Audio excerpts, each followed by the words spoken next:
Welcome to the lecture on chi-square distribution and the goodness of fit. So we're going to start off by talking a little bit about the background of the chi-squared distribution. So when I say chi, I'm looking at what appears to be an X on your page. It's the Greek letter X, but it's pronounced chi. And when we have the little 2 floating on the top right, it becomes chi-squared. So a random variable follows a chi-squared distribution. And in order to say more about that, we need to know what the degrees of freedom are. But the degrees of freedom computation is going to depend on how we're using our chi-square distribution. In this class, we're going to focus on 3 main uses of the chi-square distribution. The first one is going to be a goodness of fit test. So we're asking the question, does a population fit a certain distribution? And it's kind of a yes or no outcome based on P and alpha. And then we're also going to have coming up a test for independence, which just asks, are 2 populations independent? And then we have a test for homogeneity, which is the question, do 2 populations follow the same distribution?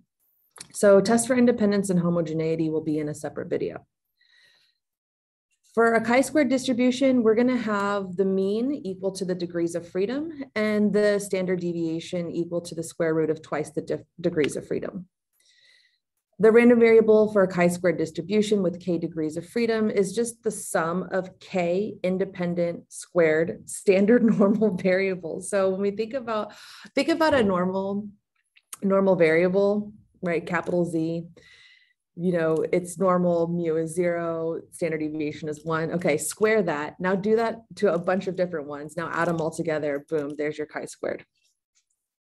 So depending on the degrees of freedom, the distribution is going to look different. So we can see for small degrees of freedom, it is very skewed to the right. It doesn't even have that initial hump somewhere in the middle. But as degrees of freedom increases, it starts to look more and more normal. And in fact, there is a cutoff that at some point we just assume that chi-squared becomes normal. So focusing on the goodness of fit tests, we want to use a goodness of fit test to decide whether or not a population with an unknown distribution fits a known distribution. And so for us, we're kind of switching gears into how our null and our alternative hypotheses are established. So I think before, when we had like independent means, matched pairs, 2 proportions, or single means or single proportions, we would have a numerical statement for our null and alternative hypotheses. Something like, you know, mu equals 5, for example. In this case, it's going to be more of a qualitative statement.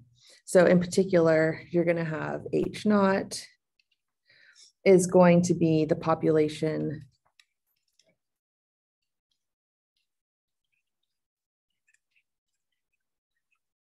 fits a given distribution. You'll have to tweak this whenever you get your problem in the context of the problem. You'll have to tweak your null hypothesis. So it might be the population fits a uniform distribution, the population fits the distribution in the table, the population fits whatever. So this is going to depend on context. And then HA, the alternative hypothesis, is that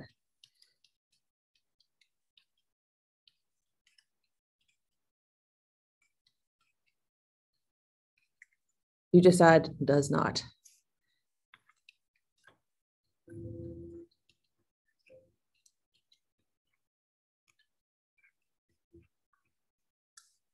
And so we always have the kind of the familiar process of setting up your null and alternative, deciding what alpha is, and then running through a test, ultimately comparing P and alpha to determine whether or not you're going to reject or fail to reject your null hypothesis. And we've done that so many times up to this point.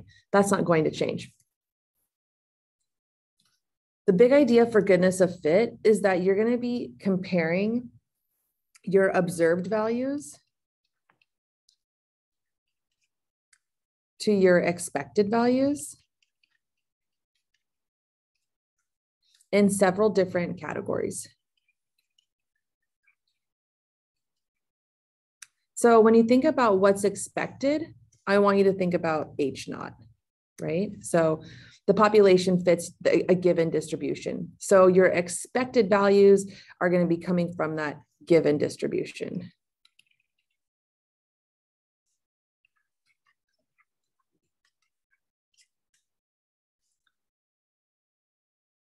Now, in terms of notation, we're going to use capital E for expected values, capital O for observed, and the number of categories is going to be given by lowercase k.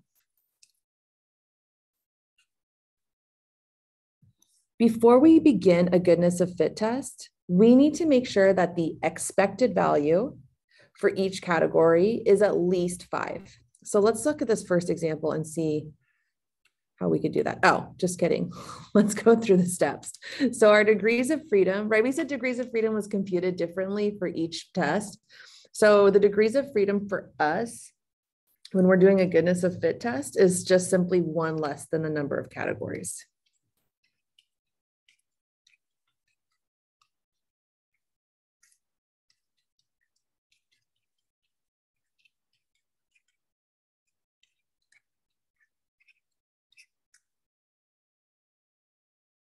Our test statistic chi is going to be equal to the sum across all categories of the difference between the observed and the expected squared divided by the expected value.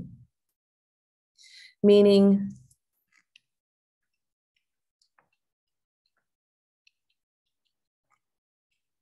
for each category, you're going to compute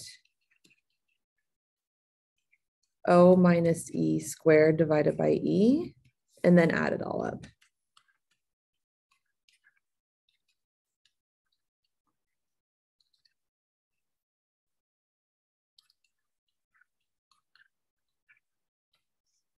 That's what the sigma with the K on the bottom. Okay, so you're going to add those all together.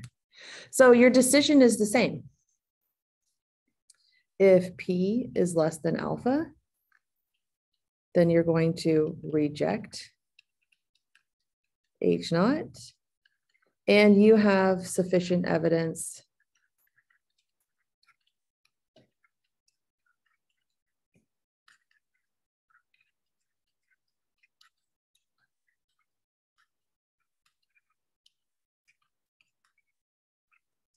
to support the claim of the alternative hypothesis. However, if P is greater than alpha,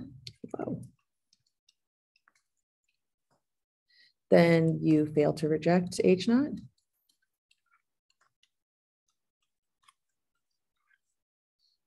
And there is not sufficient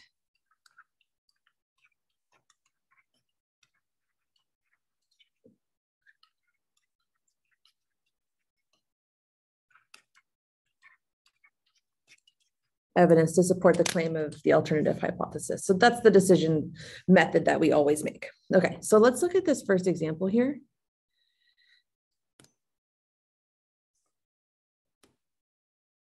So absenteeism of college students from math classes is a concern, sure.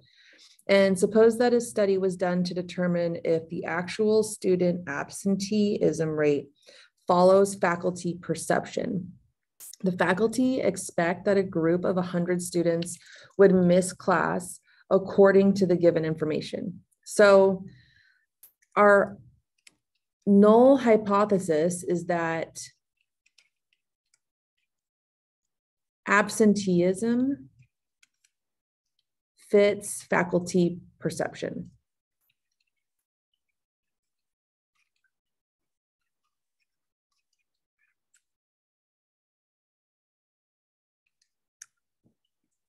So this second column here, this is faculty perception, right? Our expected number of students. And we're going to compare that to observed data, what actually happens. So our HA, our alternative hypothesis, is that absenteeism does not fit faculty perception. And as before, when you're doing a hypothesis test, it's not your job to say what is the true value or what is the distribution or whatever. You're just saying, like, in very loose terms, you're kind of just saying, like, I I don't disagree, or I do disagree with what you're saying, right? So it does or does not fit, not providing an alternative expected set of values. Okay, so looking at this, we have to ask ourselves, can we use the goodness of fit test? So remember that expected values must be at least 5 in each category. So we're having an issue here with this guy. It only applies to the expected number of students. Like if I look here, I don't care that I have a 1 or a 4 because this is an observed. So whatever. I just need to check my expected. So I have a low expected value here for 12 plus. So what I can do is I can combine the 9 to 11 category with the 12 plus category. And when I do that, if I kind of make a little new table over here, I'll have what I'll call 9 plus, and I'll have 6 plus 2, 8 expected number of students, and 1 plus 4, which is 5 observed students for that new condensed category. And now what I've done is I've made sure to hit 5 in my expecteds, so I can go ahead and use my goodness of fit. So I had 5 categories before, but I wasn't qualified to use goodness of fit. Now I have number of categories is equal to 4 now. And I'm good in each expected, and I can use my goodness of fit. So let's go ahead and do it.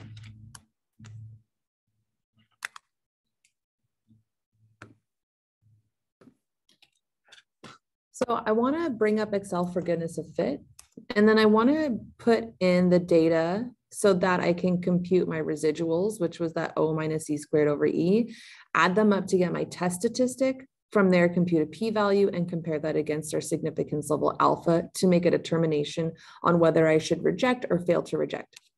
Simply put, I need to put the data in.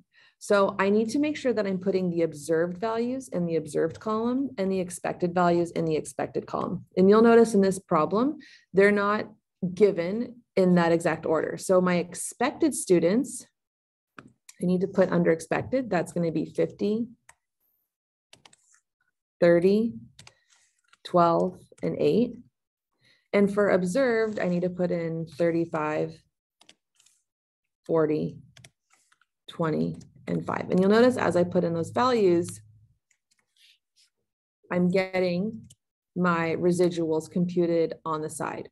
So it's not your job to compute the residuals in gray. That's going to be happening automatically for you as you enter your observed and expected. And what Excel is going to do is it's going to add up 4.5, 3.3, 5.3, and 1. Whatever.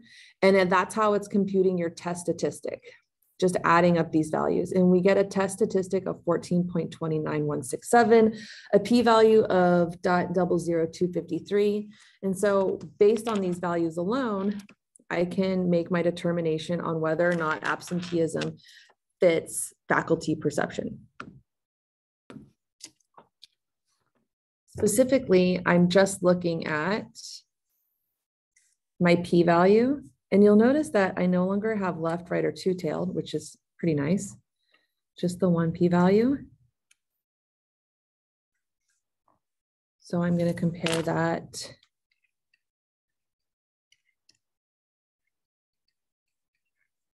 to alpha, which was 5%. So, and remember, if alpha is not given, then you can use 5%. And since the p-value is less than alpha, I can reject the null hypothesis, and there is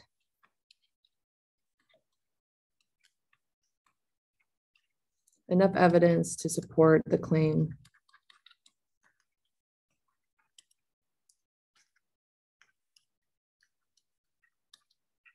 that absenteeism does not fit faculty perception.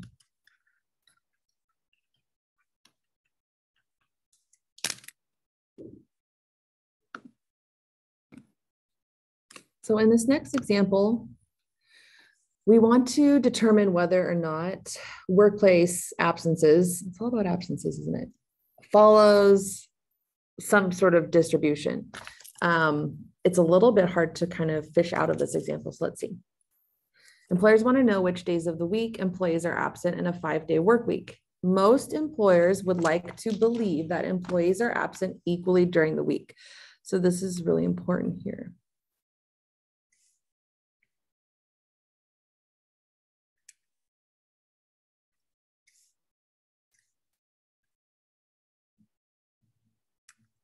So to be absent equally during the week, this is our null hypothesis, and that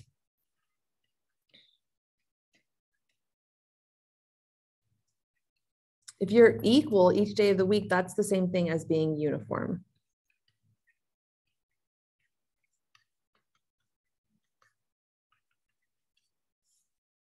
So the alternative is that absences are not uniformly distributed.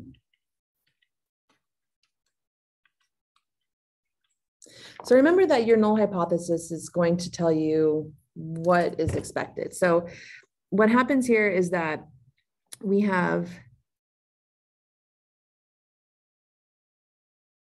a table of frequency that is observed. So this is going to be observed number of absences, right? Because this is what people are reporting, the 60 managers. So the number of absences, let's see, what's our total? So you have 15 plus 12 plus 9 plus 9 plus 15. And so what that's going to give you is 60. So that was the total number of absences. But most employers think that it's evenly distributed, it's uniformly distributed. So if it was uniformly distributed, you'd need to have 60 over 5, which is 12 absences a day, right? Equal on each day, 12, 12, 12, 12, and 12. Right? So this is going to be what's expected. We expect their absences to be uniformly distributed, meaning having an equal number of absences each day. The way I got that was the total number of absences reported divided by 5, the number of days per week. So I should have 12 in each day. And I'm going to compare that to the number of absences that was reported by the managers. So I had 15, 12, 9, 9, and 15. And the question is that so different from all 12s that I have to reject the idea that they're uniformly distributed? And of course, the way that I'm going to do that is I'm going to plug this into Excel and see what I get. So when I look at what happens in Excel, I have to, again, make sure that my observed values, the 15, 12, 9, 9, 15, that lives in the observed column, and that my expected values of all 12s are in the expected column. So I have all 5 of my categories, hence my degrees of freedom being 1 less than the categories gives me 4. My test statistic is 3. My p-value is 0.55.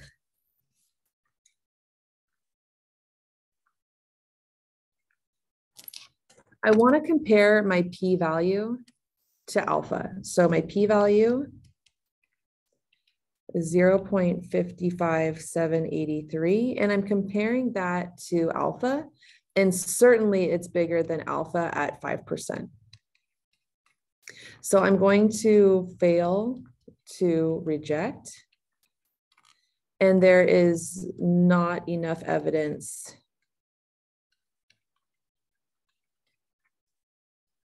to support the claim that's in the alternative hypothesis, meaning like I don't have enough data to support the claim that the absences are not uniformly distributed. So if someone were to come up to me and be like, no, no, no, the absences are uniformly distributed, this is our data, I'd be like, okay, I can't disagree with that because I can't reject the null hypothesis.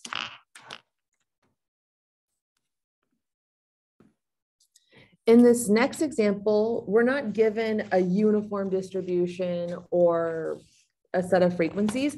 We're given a very specific distribution in that they're saying like, hey, the percentage of likelihood for category 1 is 10%, the percentage of likelihood for category 2 is 16%, et cetera. So it's a very specific set of categories. And in particular, you could think of it like this.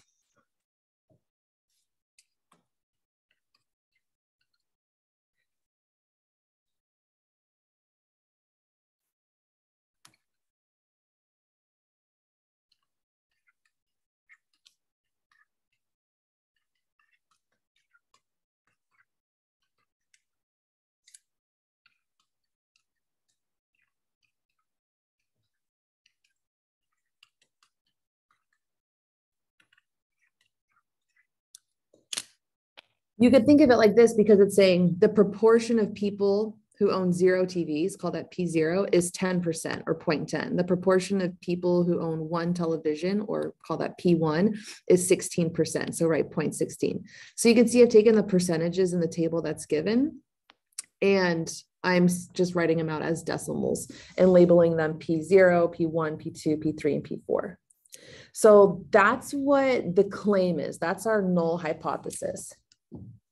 And I'm just going to very simply and lazily write that AJ is just not this, right? It's just different than this. Okay.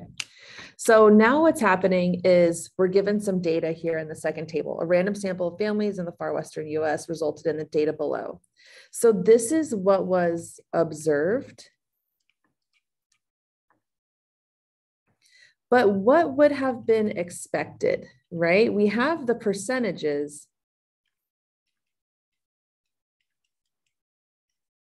What do they need to be?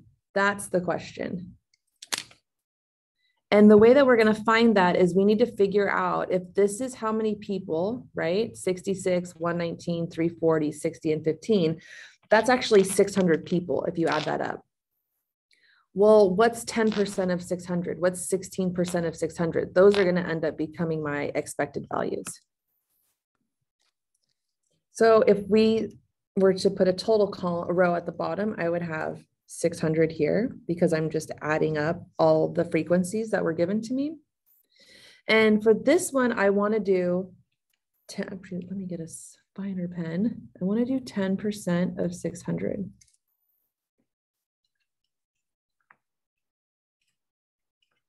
Right? Because it says in the given, the H naught, the expected should be that 10% of people own 0 TVs.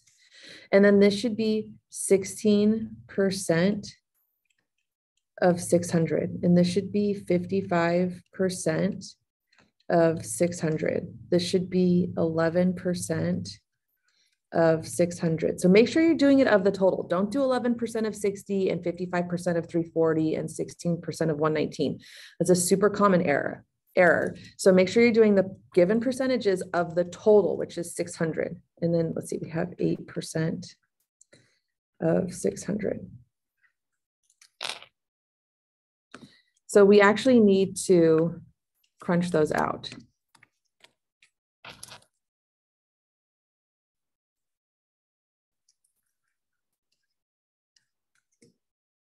So 10% of 600 is 0.10 times 600, which gives me 60. 16% of 600 is 0.16 times 600, which gives me 96. 55% of 600 is 0.55 times 600, which is going to give me 380. 11% of 600 is 0.11 times 600, which gives me 66. And 8% of 600 is 0.08 times 600, which gives me 48. All right, so now I actually have observed frequency and expected frequency, and I can test this at the 1% level of significance using Excel. So once the data is into Excel, I can check out my test statistic, my p-value, and then compare that to alpha. So this one's pretty clear that we are going to reject. So if I look at my p-value, which was 0.00, and compare that to alpha, which was 0.01, certainly the p-value is left. And so we can reject the given distribution of 10%, 16%, 55%, 11%, 8% for the categories.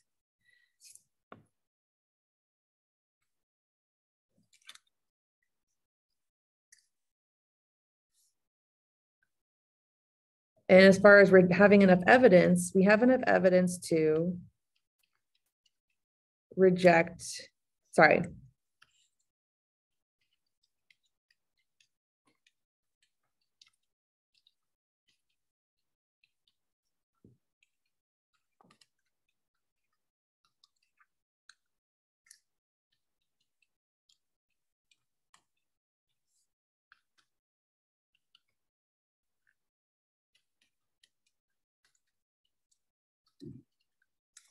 We just have enough evidence to support the claim that the distribution is not whatever it is that they said at the top.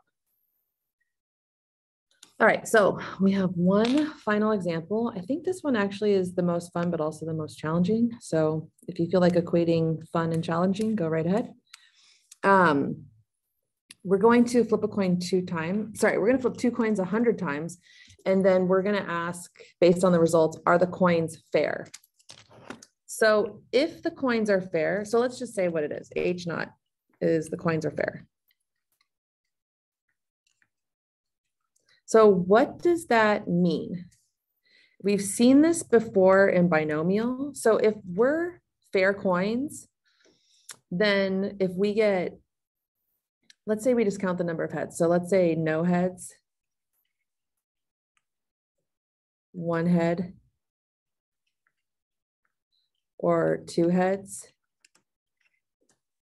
We know that the probability of no heads, this is the probability of tails, tails. This is, right, 1/2 times 1/2. This is 1/4. You could go do this by binomial as well. So the probability of getting 1 head, this is getting tails, heads, or heads, tails, which is going to be 1/2, and then this is the probability of heads, heads, which is also going to be 1/4. Okay, so if you need a refresher on that, I would go back to binomial.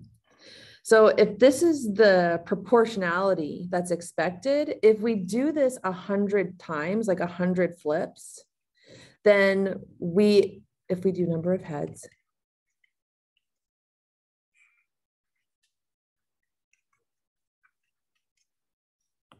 then we expect no heads 1/4 out of 100 times. That's 25 times. We expect 1 head 1/2 of the 100 times. That's 50 times. And we expect 2 heads 1/4 out of the 100 times, which is 25 times. So the alternative hypothesis would be that the coins are not fair.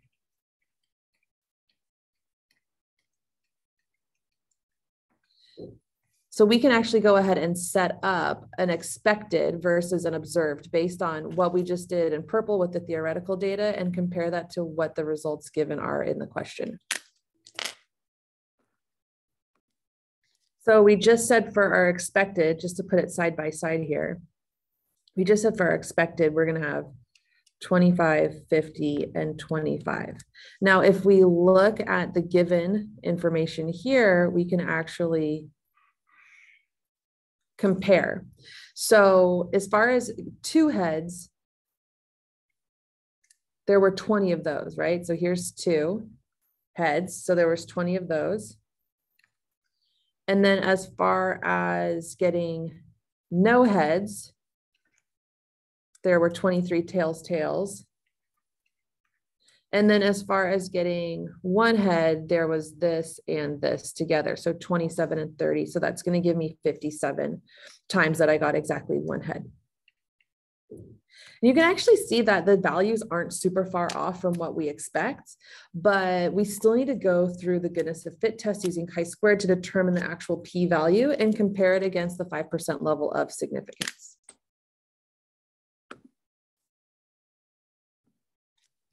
All right, so based on our observed and our expected, we end up with a test statistic of 2.14 and a p-value of 0.34301.